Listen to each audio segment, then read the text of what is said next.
நெடுநாட்களுக்கு முன்பு ஒரு பழமையான கிராமத்தில் காமதுரா என்ற வயதான ஆனால் மிகவும் பணக்கார வியாபாரி வாழ்ந்து வந்தார். தனது மனைவியை இழந்ததால் அவர் மிகவும் தனிமையாக இருந்தார். மீண்டும் வாழ்க்கையில் துணை வேண்டும் என்று எண்ணி ஒரு இளம் பெண்ணை திருமணம் செய்ய முடிவு செய்தார். அந்த திருமணம் நடக்க அவர் மற்றொரு வியாபாரிக்கு நிறைய பணம் கொடுத்து அவரது அழகான மகளை திருமணம் செய்து கொண்டார். ஆனால் அந்த இளம் மனைவி மிகவும் மகிழ்ச்சியாக இல்லை. காமதுரா நல்லவராகவும் அன்பானவராகவும் இருந்தாலும் அவர் வயதானவர் என்பதால் அவரை விரும்பவில்லை. அவர் தனது கணவரை தவிர்த்து அவரிடம் அன்பு காட்டவே இல்லை. காமதுரா அவளது மனநிலையை புரிந்து கொண்டார். இருந்தாலும் பரிசுகள், நகைகள் மற்றும் அன்பான செயல்களால் அவளை மகிழ்விக்க முயன்றார்.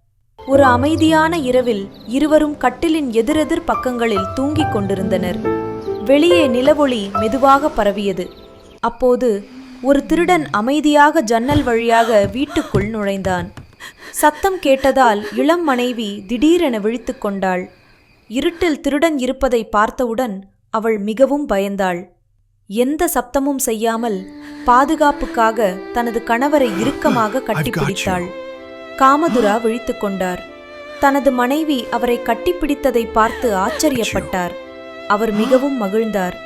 ஆனால் சுற்றி பார்த்தபோது வீட்டில் ஒரு திருடன் இருப்பதை கவனித்தார்.